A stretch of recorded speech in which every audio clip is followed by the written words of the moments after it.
안녕하세요. 안녕하세요.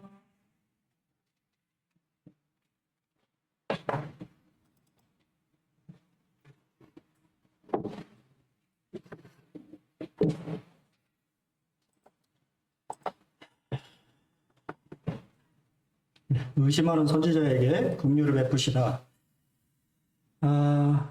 우리의 신앙이 오늘 날씨 같으면 얼마나 좋겠습니까? 화창하니. 하지만 날씨도 맑을 때가 있고 흐릴 때가 있는 것처럼 우리의 신앙도 우리 마음은 굳건한 믿음을 가지고 살아가기를 참 원하지만 또 환경과 여러 가지 상황 때문에 그렇지 못할 때가 참 많이 있는데요. 오늘은 이제 침례 요한에 대한 그런 이야기를 같이 나누면서 교훈을 받기를 원합니다. 누가복음 7장 18절로 30절 함께 교독하겠습니다. 네, 다 찾으셨죠? 7장 18절 요한의 제자들이 이 모든 일을 그에게 알리니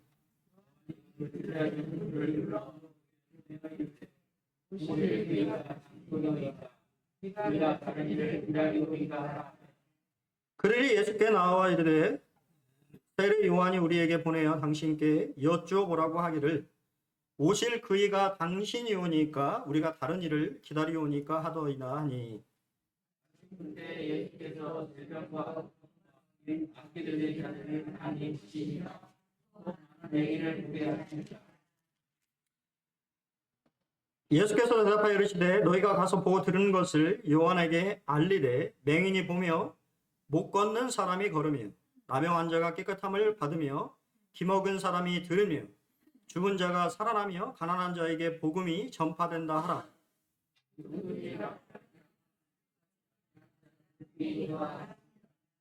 요한이 보낸 자가 떠난 후에 예수께서 무리에게 요한에 대하여 말씀하시되 너희가 무엇을 보려고 광야에 나갔더냐? 바람에 흔들리는 갈대냐?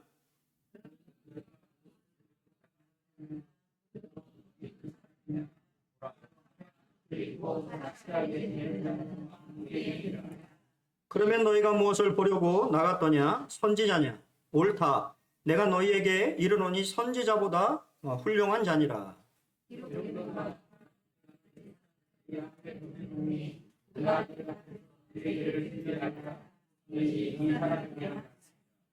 내가 너희에게 말하노니 여자가 낳은 자 중에 요한보다 큰 자가 없도다. 그러나 하나님의 나라에서는 극히 작은 자라도 그보다 크니라 하시니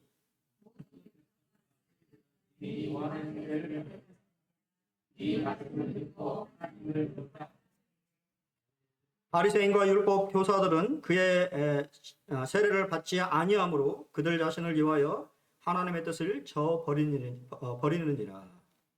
감사합니다. 이번엔 35절까지 이렇게 봐야 되는데요.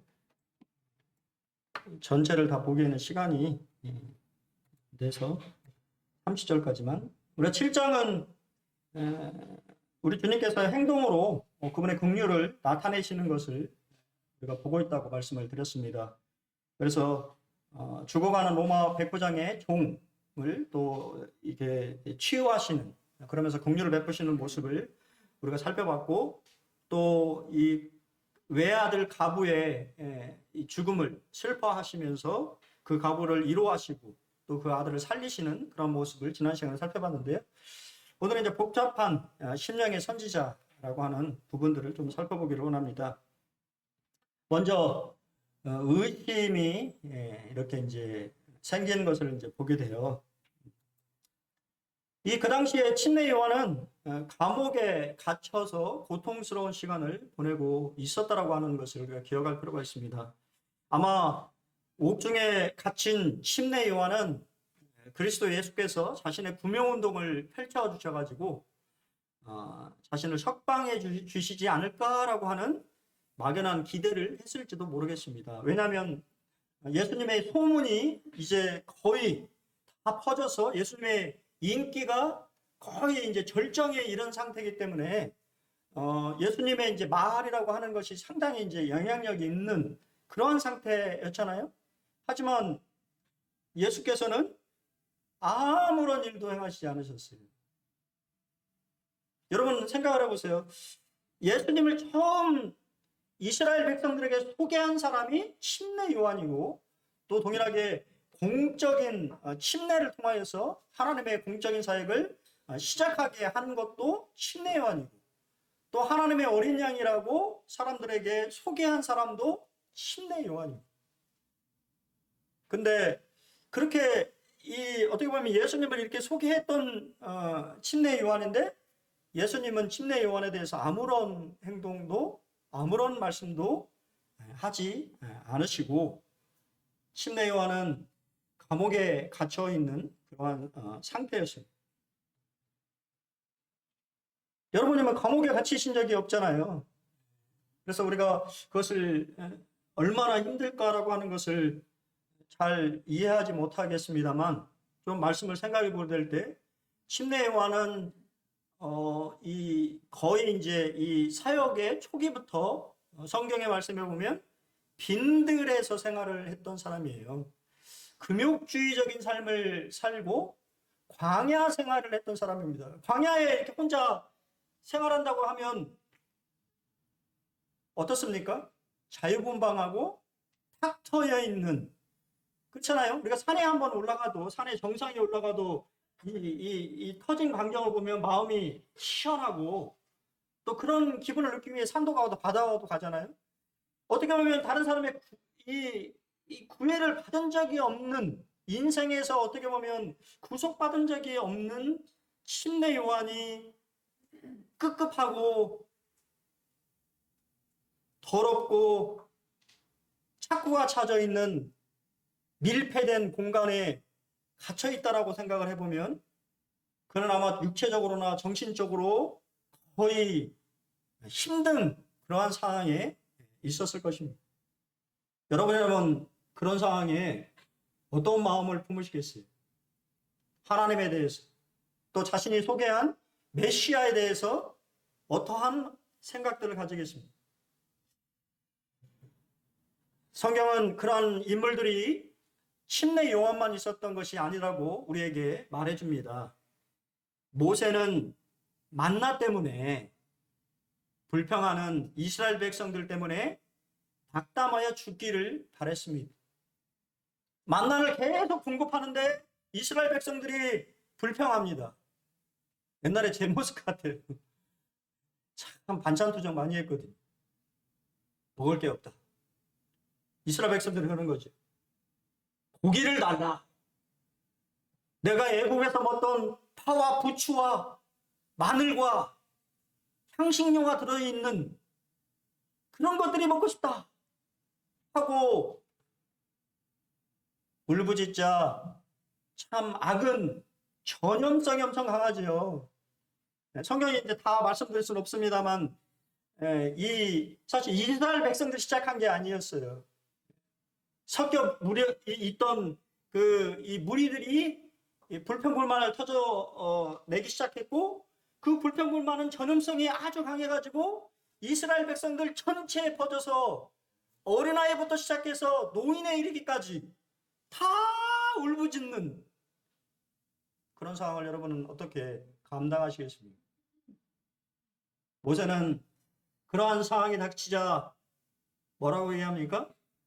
주님, 그냥 죽는 게 낫겠습니다. 더 이상 이 백성들을 감당할 수가 없습니다.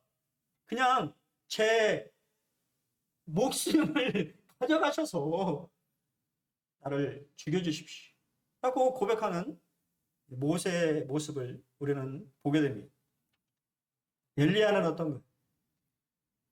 갈멜산에서 그 위대한 영적인 전쟁을 통해서 하나님의 승리를 이루었던 이 위대한 선지자, 상황이 나아졌나요? 우리가 보통 그러한 위대한 승리가 있으면 뭔가 더 상황이 나아져야 되는데 상황은 더 악화되는 것을 보게 돼요. 그런 이야기를 듣는 이 이세벨, 아합 왕의 부인이었던 이세벨이 내가 엘리야를 죽이지 않으면 안 되겠다고 엘리야를 죽이기로 결심하자 엘리야는 갑자기 영적으로 탈전해 버렸어요. 무서워서 광야로 들어가서 로뎀 나무에 숨어서 죽기를 또한 고백하는 선지자의 모습을 우리는 보게 됩니다. 그러면 사도 바울은 어땠을까요? 심지어 사도 바울조차도 절망의 의미를 알고 있었습니다.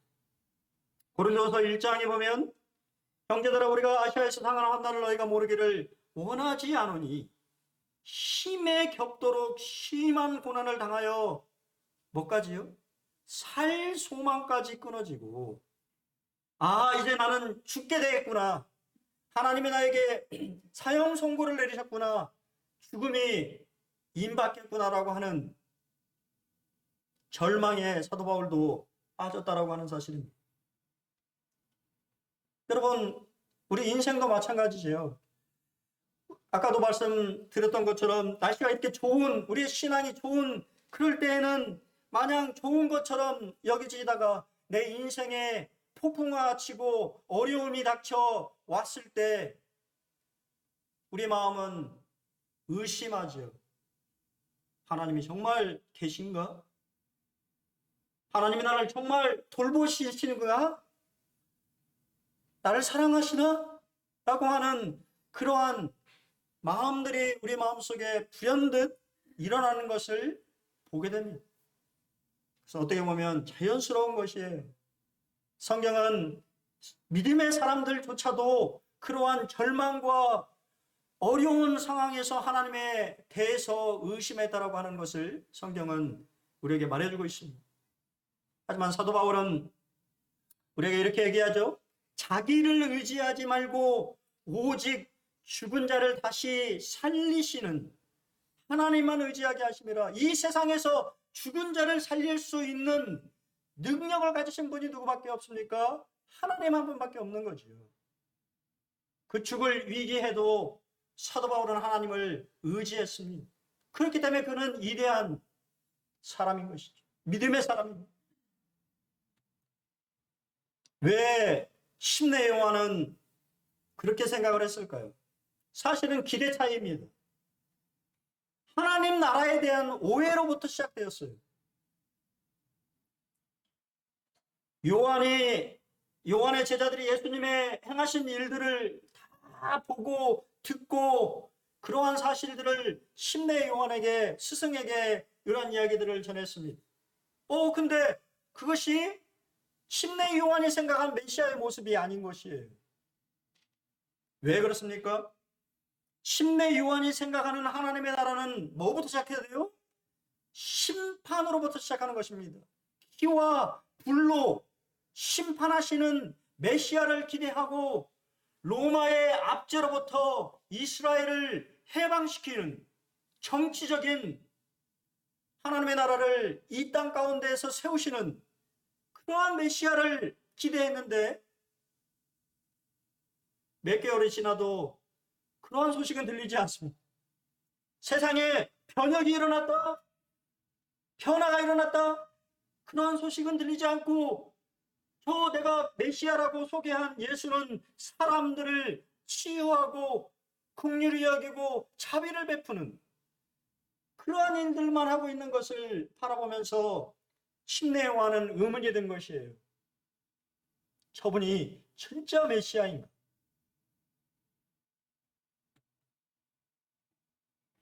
팀 켈러라는 분이 내가 만든 신이라고 하는 책을 이렇게 내셨는데요. 나중에 기회가 되시면 한번 읽어보시면 좋을 것 같습니다. 원래 팀 켈러의 책이 좀 딱딱해요. 그래서 조금 읽기가 조금 딱딱한데 그래도 읽으면 유익이 있는 책은 맞습니다. 팀 켈러는 이 사람이 자신이 자기 자신의 신들, 우상을 만든다라고 얘기를 했어요. 근데 중요한 건 자신이 만든 신은 반드시 자신을 배신한다라고 그의 책에서 얘기합니다. 내가 만든 신, 평생 소원, 오래 간절히 바랄수록 뭐가 되기 쉽다? 우상이 되기 쉬운 것입니다. 두 번째, 내가 만드신 사랑. 사랑에 속다 환멸에 찬 노예가 된다. 누구 얘기 같아요? 야곱 얘기잖아요. 그렇게 사랑을 쫓아 인생을 허비했지만 결국은 사랑도 못 얻고 외삼촌의 노예로만 살다가 살아가는 인생을 여러분 생각해 보셨습니까? 그러한 인생을 살아가는 사람들이 있다라고 하는 것이죠. 세 번째, 내가 만드신 돈. 풍족한 소유와 소비로도 뭐를? 영혼의 헛벌음을 면치 못한다. 돈을 아무리 모아도 우리 그랬잖아요. 우리 이병철 회장님께서 죽기 전에 종교 지도자들에게 질문을 했다는 거 아닙니까? 인생은 무엇입니까? 신은 있습니까? 죽으면 어떻게 됩니까? 다 보냈잖아요. 기독교, 천주교, 불교. 만족감이 있었다라고 한다면 그걸 보냈겠어요? 네 번째, 내가 만드신 성취. 그 어떤 성공시라도 뭐를? 인간의 한계를 넘을 수가 없습니다. 진시 황제도 불로초를 구하기 위해서 얼마나 애를 썼습니까? 그 많은 권력을 누렸지만, 그 많은 성취를 이루었지만 인간이라는 한계, 죽음이라고 하는 한계를 넘을 수 있는 사람은 없더라고 하는 것이죠. 내가 만드신 권력 의지는 두려움의 또 다른 얼굴이다. 얼마나 허무합니까? 옛날에 정치적인 말은 아닙니다. 모 대통령 두 분 얼마나 무소불리한 권력을 휘둘렀습니까? 하지만 지금 와서 보면 허망하잖아요. 한 분은 돌아가시고 한 분은 또 돌아가셨는데 참 안타깝긴 했어요. 손해이축증에 걸려서 10년 동안 말도 못하고 그냥 손해이축증이 몸이 굳는 거잖아요. 말도 못하고 그냥 침대에 그 따님이 얘기하는데 참 마음에 와닿더라고요. 말도 못하고 10년을 버티는 아버지의 인내를 보면서 인내를 배우게 되었다. 참 마음에 와닿더라고요. 얼마나 힘들었을까. 그렇지 않습니까? 그런 권력을 누렸지만 지금은 세월이 흐르면 아무것도 아닌 것 같잖아요. 여섯 번째, 가면을 쓴 다른 신들, 문화와 종교라고 하는 것이지요. 은혜 없는 복음은 가짜 하나님을 만드는 것입니다. 수많은 종교들이 은혜가 아닌 행위를 강조하고 율법을 강조하고 무엇인가를 하기를 바라는, 결국은 가짜 신을 통해서 그의 인생이 배신당하게 되는, 결국은 뭡니까? 제자리를 찾아서 전 인격 예수 복음을 통과해야 된다고 하는 것이 팀 켈러의 책의 내용이에요. 그가 말하기를 우리에게 필요한 것은 하나님과 생생하게 만나는 것이다 라고 이야기하고 있습니다. 왜 제가 이것을 말하냐면, 여러분, 우리 또한 우리의 신앙 또한 하나님을 내 자신의 바운드리 안에 가둬놓고 하나님은 이런 분이야 라고 생각한다라고 하는 것입니다. 그리고는 그 하나님이 전부인 양 생각하고 판단한다는 거예요. 그리고 나서 내가 생각했던 하나님과 다른 모습의 하나님을 보게 됐을 때 당황하게 되고 의심하게 되고 내가 믿는 하나님이 정말 맞나? 라고 하는 그러한 생각들이 든다라고 하는 것이, 여러분 아마 침례 요한도 마찬가지였을 거예요. 침례 요한이 생각하는 메시아의 모습과 예수의 메시아의 모습은 기대 차이가 있었다고 하는 것입니다. 그러한 기대 차이가 의심을 불러일으켰고 그의 마음에 혼동이 생기게 되고 내가 정말 믿는 것이 맞는가라고 하는 의문이 그의 마음속에 일어났다고 하는 것입니다.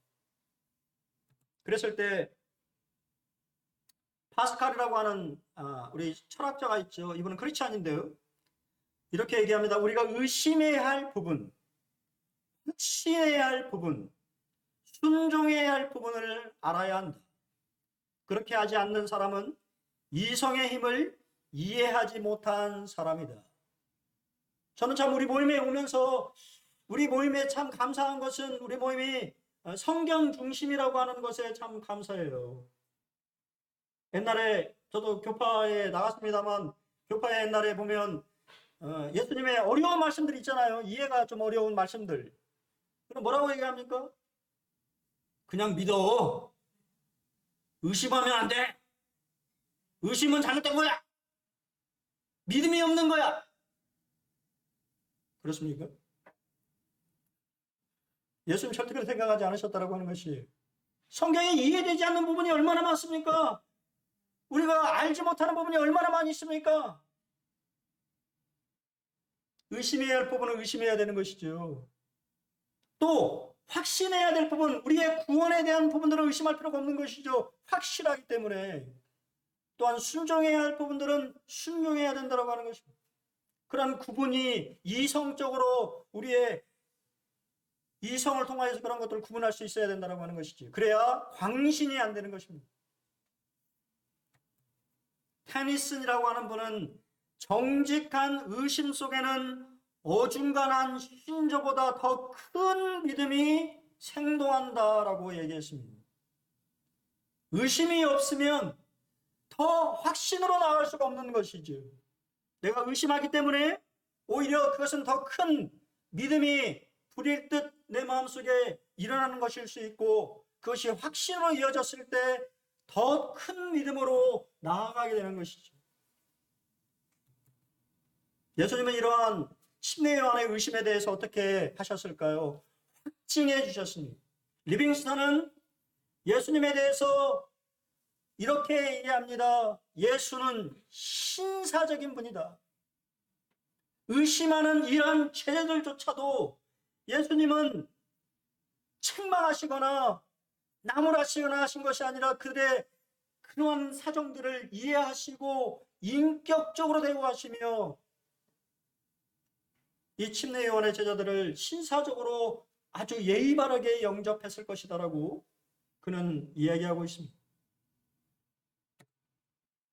침례 요한은 의심에 마음이 어우러지자 그가 참 현명한 사람인 것은 그가 믿음의 사람인 것은 그 문제의 해결책을 가지고 계신 누구에게?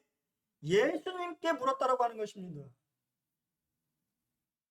침례 요한은 자신 마음속에 그런 마음들이 들었을 때 자신의 제자들을 예수님께 보내서 자신의 의문점을 질문했습니다. 침례 요한은 종교 지도자들이나 다른 방식으로 의심을 해결하거나 혼자 묻어두지 않았다라고 하는 것입니다. 혼자 묻어두게 됐을 때 뭘로 가죠? 망상으로 가는 것이지요. 자기 자신이 만들어 놓은 엉뚱한 논리와 엉뚱한 신학으로 잘못된 분별을 하는 경우가 참으로 많이 있어요. 여러분 그럴 때 그 문제들을 해결해 줄 수 있는 영적인 멘토들에게 가져가시기 바랍니다. 그는 착한 아이가 당연히 그러듯 어디로요? 하나님 품으로 달려갔어요. 그 질문을 예수님께 가지고 왔습니다. 우리 대표적인 인물이 누구예요? 묻고 무는 하박국 선지자. 하나님 어떻게 저 불의한 백성들이 이 하나님의 거룩한 백성들을 핍박하면서 이렇게 할 수가 있습니까, 하나님? 울부짖었어요. 하나님 대답 안 하셨어요. 아니 어떻게 된 겁니까? 계속해서 묻고 물자. 그제서 하나님이 그에게 대답해 주시죠. 때가 되면 반드시 응할 것이다. 의인은 믿음으로 말미암아 살 것이다. 믿음으로 기다려라. 반드시 때가 있다. 그렇게 응답해 주시죠. 여러분, 우리는 이와 같은 태도를 취해야 됩니다. 여러분 마음속에 하나님에 대해서 그러한 의심이 들고 하나님 나를 사랑하시는가라고 하는 그러한 마음이 들 때 여러분이 달려가야 될 곳은 바로 하나님이십니다. 그 하나님 앞에 하나님 대답해 보십시오. 왜 내 인생에 이러한 일들이 일어나고 있습니까? 그 답을 좀 해보십시오. 그 답을 주실 수 있는 분은 하나님밖에 없다라고 하는 것입니다. 그러자 예수님은 구약의 중요한 예언을 통해서 요한을 안심시키셨어요. 마침 그때 예수께서 질병과 고통과 및 악기 들린 자를 많이 고치시며 또 많은 맹인을 보게 하신지라. 누가는 많은이라는 말을 첨가했습니다.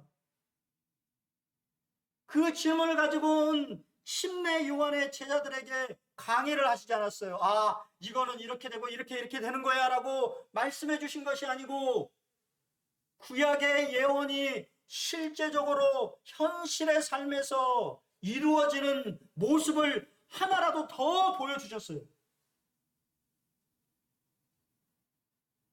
이사야서 35장 3절에서 6절 말씀입니다. 너희는 약한 손을 강하게 하며 떨리는 무릎을 굳게 하며 겁내는 자들에게 이르기를 굳세어라, 두려워하지 말라. 보라, 너희 하나님이 오사 보복하시며 갚아주실 것이라. 하나님이 오사 너희를 구하시리라 하라. 그때에 맹인이 눈이 밝을 것이며 못 듣는 사람의 귀가 열릴 것이며 그때 저는 자가 사슴같이 뛸 것이며 말 못하는 자의 혀는 노래하리니 이는 광야에서 물이 솟겠고 사막에서 시내가 흐를 것이미로다. 여러분, 이 앞절의 말씀은 누구를 가리키는 걸까요? 아마 침례 요한 같은 의심의 마음을 갖고 있는 요한이 정확히 깨달았지 않았겠습니까? 아, 이 일이 나에게 하시는 말씀이구나. 그 지금 예수께 정말 예수님이 메시아인데 내가 그분을 믿지 못하고 의심하고 있었구나. 그리고 그분이 나에게 말씀하시는구나. 네 손을 강하게 하고 네 무릎을 강하게 하고 하나님이 너에게 주신 사명을 끝까지 감당하라고 말씀하시는구나라고 알아들었지 않겠습니까? 그는 구약의 말씀을 잘 알고 있는 선지자이기 때문에 주님은 자신의 사역을 설명해 주셨어요. 진정한 메시아의 사역은 먼저 영혼을 구원하는 일입니다. 주님은 하나님의 나라를 개인으로부터 시작하셨어요. 개인을 구원하시는 일로부터 시작했습니다. 언젠가는 요한이 기대하는 것처럼 세상이 정복되어지고 물질적인 번영과 악의 근절과 하나님의 통치가 이 땅 가운데 이루어질 것입니다. 그러나 지금은 아니라고 하는 것이에요. 그것은 언제요? 나중의 일이라고 하는 것입니다. 그것을 아마 깨달았을 것입니다. 그것을 설명해 주신 것이에요. 요한아, 아직은 아니란다. 지금은 영혼을 구원하여서 하나님의 나라를 확장하는 일을 해야 된다. 그리고 언젠가 때가 되면 네가 기대하는 것처럼 하나님의 심판이 이 땅 가운데 임할 것이고 하나님의 나라가 이 땅 가운데 이루어질 것이다. 그리고 여기에서 우리가 교훈을 받게 되는 것은 교회의 주된 사명은 잃어버린 죄인을 주님께 인도하는 일이라고 하는 것입니다. 모든 것은 그에 따른 부산물일 뿐이에요. 주님의 가장 위대한 사역은 가난한 자에게 복음을 전하셔서 그들을 구원하시는 일입니다. 처음 구세군이 참 놀라운 일들을 행했죠. 하지만 지금 구세군이 어떻게 됐습니까? 자선 사업만 하고 있어요. 복음은 어디 가버렸어요? 구세군의 창시자인 보스는 그렇게 생각하지 않았을 것입니다. 가난한 자들에게 그러한 것을 통해서 영혼을 구원하려 목적으로 그러한 일을 시작했지만 주객이 전도돼 버린 것이지. 우리 교회 또한 그것을 잊어버려서는 안 되는 것입니다. 교회의 사명은 잃어버린 죄인을 주님께 인도하는 일이고, 죽어가는 물속의 사망 가운데 처해 있는 사람들의 손을 내밀어서 그들을 건져내는 일이 교회의 주된 사명이라고 하는 사실을 우리는 기억해야 됩니다. 우리 주님은 마지막 말씀으로, 축복의 말씀으로 마치시지요. 항상 그렇습니다. 경고의 말씀이면서 그것은 축복의 말씀입니다. 누구든지 나로 말미암아 실족하지 아니하는 자는 복이 있도다. 얼마나 많은 사람들이 예수님 때문에 실족합니다. 사실은 예수님 때문이 아니라 예수 믿는 사람들 때문이지요. 아, 나 저 사람 있는 교회는 안 가.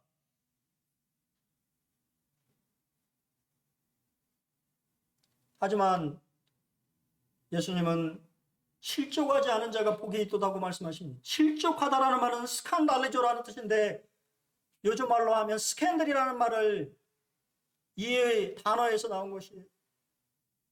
발을 잘못 디디어 넘어지다. 더 강한 말로는 배척하다라는 말인데, 이 배척하다라고 하는 말이 마태복음 13장에 예수님의 고향인 나사렛 사람들이 배척했습니다. 왜요? 저 가난한 목수의 아들이 어떻게 그리스도가 될 수가 있어? 우리 지난 시간에 살펴봤지 않습니까? 예수님이 2번 놀랍게 여기셨는데, 그 대표적인 사람들이 나사렛 고향 사람들이었어요. 어떻게 믿지 않을 수가 있지? 기대가 틀린 것이죠. 기대가 틀린 것입니다. 그 기대 차이가, 그들은 결국 예수를 배척했어요. 그들은 실족해서 넘어져 버린 것입니다. 여러분, 그렇게 되지 않기를 바랍니다. 예수님에 대해서 잘 알지 못하기 때문에, 이해하지 못하기 때문에 그 예수님을 내 자신의 틀에 가둬넣어서 내가 생각하는 예수가 아니면 실족해버리는, 내가 믿는 예수가 아니면 실망해버리는 그러한 어리석음에 여러분이 빠지지 않게 되기를 바랍니다. 우리 주님은 실족하지 않는 자가 복이 있다고 분명하게 말씀하셨습니다. 세 번째 칭찬입니다. 이러한 얘기를 들었을 때 그 주변에 있던 사람들은 침례 요한에 대해서 어떻게 생각했을까요? 여러분이라면 어떻게 생각하겠습니까? 여러분 주변에 의심하는, 아마 그래서 더 얘기하지 못하는 분들도 있을지 모르겠어요. 내 마음속에 문제가 있고 어려움이 있는데 내가 그 얘기를 어떤 형제가 했을 때 판단할까봐 이야기하지 못하신 분들도 있을 것입니다. 예수님 어떻게 하셨을까요? 칭찬하십니다. 침례 요한에 대해서 칭찬하십니다. 예수님은요, 아니요라고 하는 답변이 예상되는 질문을 하십니다. 그러면서 요한의 성품에 대해서 강조해주고 있어요. 너희가 무엇을 보려고 광야에 나갔더냐? 바람에 흔들리는 갈대냐? 아니요. 광야에는 갈대가 없습니다. 광야에는 갈대가 없어요. 갈대를 보려면 광야에 가서는 건 되실 것이 아닙니다. 그러면 너희가 무엇을 보려고 나갔더냐? 부드러운 옷 입은 사람이냐? 아니요. 보라, 화려한 옷을 입고 사치하게 지낸 자는 어디에 있습니까? 왕궁에 있는 것이죠. 누구를 보러 갔느냐? 선지자를 보러 갔는데 그 선지자가 누구냐? 침례 요한이다라고 하는 것입니다. 그 침례 요한은 네가 생각하는 것처럼 바람에 흔들리는 갈대가 아니다라고 하는 것입니다. 그는 평생 광야에서 하나님만 의지하며 금욕적인 삶을 살아갔던 사람이라고 하는 것이에요. 너희가 그의 성품을 아느냐? 그가 어떤 사람인지 아느냐? 자신의 인생을 다 하나님을 위해서 포기하고 메뚜기와 낙타 토롯을 주저하지 않았던 자신의 헌신적인 삶을 살아갔던 그 인물을 너희가 아느냐고 오히려 예수님이 침례 요한을 변호해 주십니다. 침례 요한은 힘든 광야에서도 결코 넘어지지 않았기 때문에 지금 헤롯의 지하 감옥에서도 결코 그를 넘어뜨리지 못할 것임을 상기시켜주고 있는 것이에요. 그런 사람이다라고 칭찬해 주시는 것입니다. 침례 요한은 경력이나 사역에 있어서 보면 구약의 최고의 선지자였습니다. 그래서 예수님은 내가 너희에게 말하노니 여자가 낳은 자 중에 요한보다 큰 자가 없도다라고 얘기합니다. 여기서 여자가 낳은이라는 단어가 예수님의 여자로부터 낳은이라는 단어가 다른 단어입니다. 이해하세요?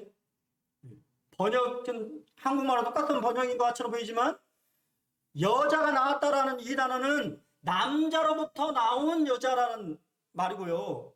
예수님이 여자로부터 낳았다라고 하는 갈라디아서에 있는 말씀은 남자로부터 낳은 이라는 단어가 아니에요. 다른 단어입니다. 여자를 통해서 낳은 인물 중에서 가장 위대한 인물이 침례 요한이라고 칭찬하시는 것입니다. 왜요? 그는 메시아의 도착을 알린 최고의 선지자였습니다. 그는 가장 겸손한 방법으로 자신의 사역을 완수하였습니다. 그분은 흥하여야 되겠고 나는 쇠해야 되겠습니다. 여러분 그렇게 말할 수 있습니까? 여러분의 인생 가운데 그렇게 말할 수 있습니까? 아니 제 후임에 다른 자가 이 군산 번호롭게 세했을 때 내가 그렇게 말할 수 있을까?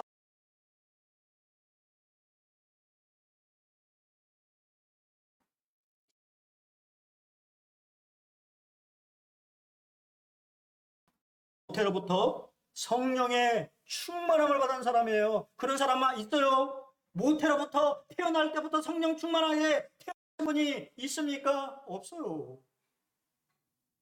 침례 요한은 그만큼 위대한 인물이었습니다. 근데요, 참 놀라운 말씀입니다. 누가복음 16장 16절에 율법과 선지자는 누구 때까지? 요한의 때까지. 요한은 마지막 선지자였다라고 하는 것이에요. 구약의 마지막 인물입니다. 그 후로부터는 하나님의 나라의 복음이 전파되어 사람마다 그리로 침입하느니라. 안타깝게도 침례 요한은 하나님의 나라를 보지 못했어요.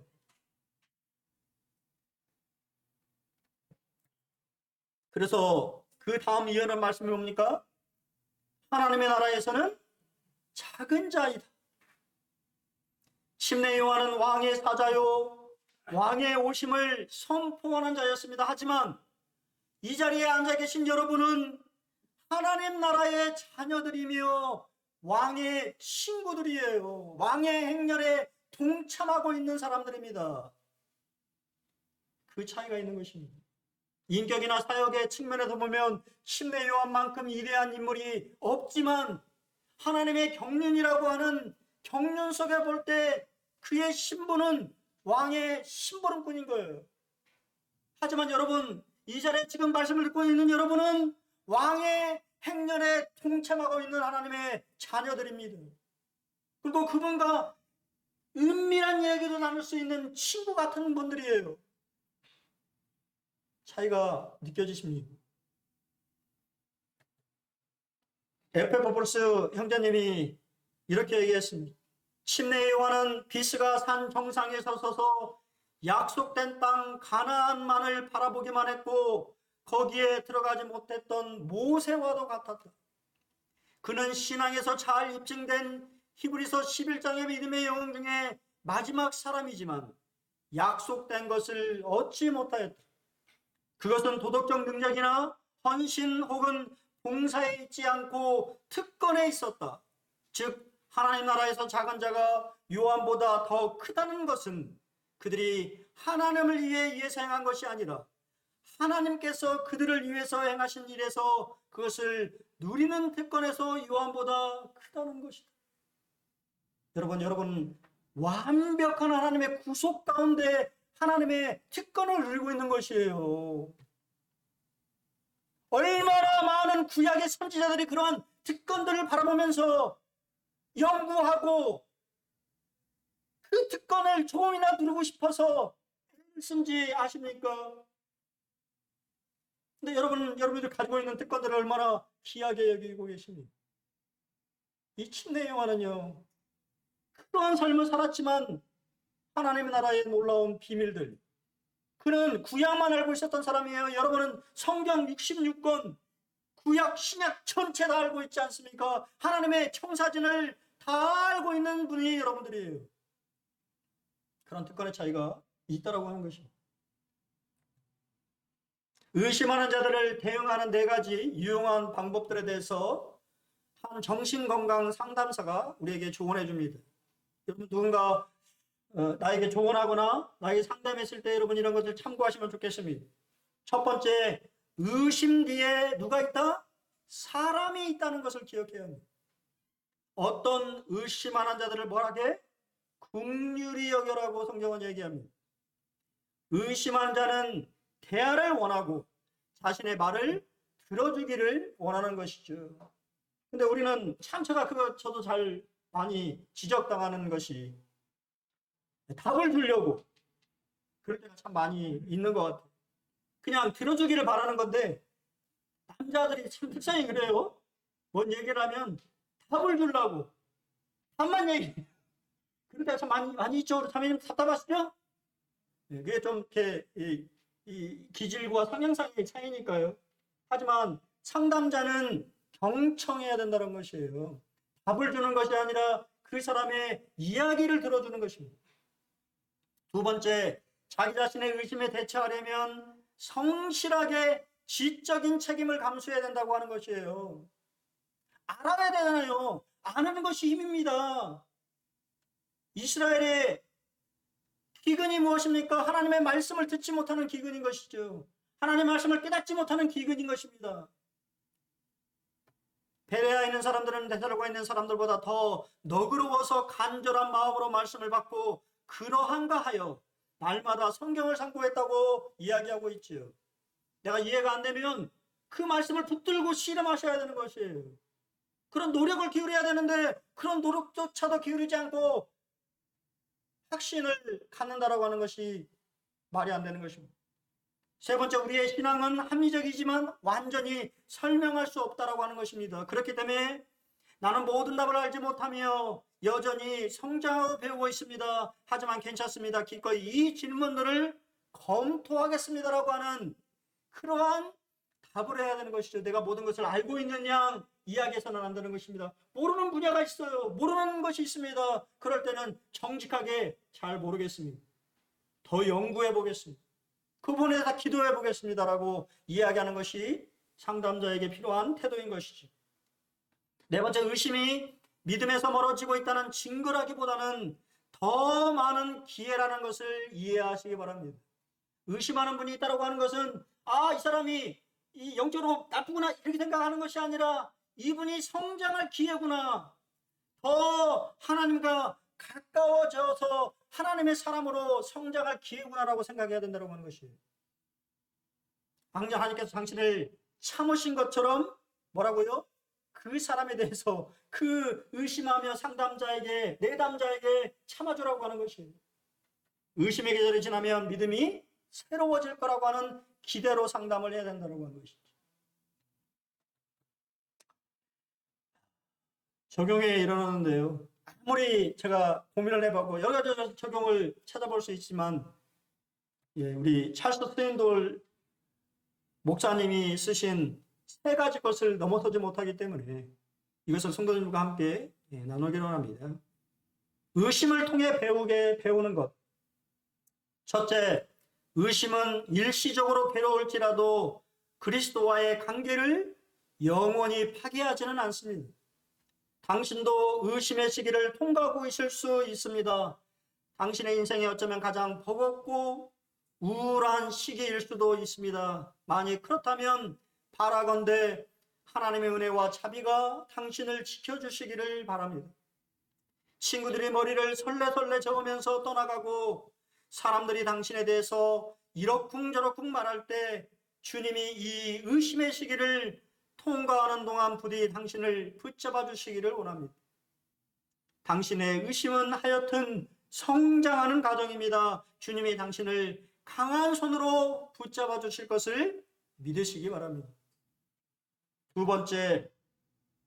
둘째, 하나님의 계획이 있음을 알고 세상의 불공평을 감수할 수 있는 사람들에게는 특별한 축복이 임합니다. 나는 때때로 주님께 묻습니다. 당신은 어디 계십니까? 어떤 교인이 자녀를 잃었을 때, 암으로 쓰러졌을 때, 사업의 실패로 파산을 선언하게 될 때, 감당하기 버거운 고뇌를 느낄 때도 있습니다. 그런 때 하나님이 보시는 것을 나는 보지 못한다는 사실을 받아들여야 합니다. 해낼 수 없는 많은 세상의 불공평을 보고도 하나님의 주권과 선하심에 대한 믿음을 저버리지 않으면 예기치 못했던 특별한 복을 받을 준비가 된 것입니다. 그렇지요. 하나님은 전부를 보시지만 우리는 일부만 보는 거죠. 그것을 인정해야 된다고 하는 것입니다. 그리고 우리가 하나님의 주권과 그분이 얼마나 선하신 분인가를 우리가 믿게 될 때 하나님은 그 믿음에 놀라운 축복을 주신다고 하는 것입니다. 세 번째, 어린아이처럼 되는 것은 좋은 일입니다. 우리 주님은 순진하게 주님을 신뢰한다는 점에서 어린아이처럼 되라고 말씀하십니다. 깜짝 놀랐을 때 아이들은 안전한 부모의 품으로 달려갑니다. 아이들은 위험을 분석하고 합리적으로 해석하거나 스스로 공포에서 태어나지 못합니다. 적어도 엄마나 아빠 품에 안길 때까지 말입니다. 침례 요한은 의심으로 마음이 어려지자 어린아이처럼 하나님 품으로 달려갔습니다. 천둥 번개가 치면 우리 어렸을 때 아이들이 깜짝 놀라서 엄마 아빠 품으로 달려오는 것처럼 여러분의 인생 가운데 폭풍우가 치고 의심의 마음이 일어나게 될 때 여러분의 피난처 되시며 안전지대가 되시는 예수님께 달려가시기를 바랍니다. 그럼 여러분을 안아주시고 여러분 안에 샬롬이 이루어지게 하실 것입니다. 평안한 가운데 그리고 확신으로 이어지게 하실 것입니다.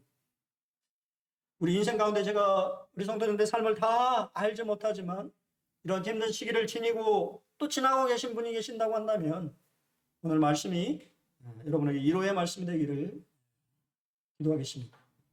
감사합니다.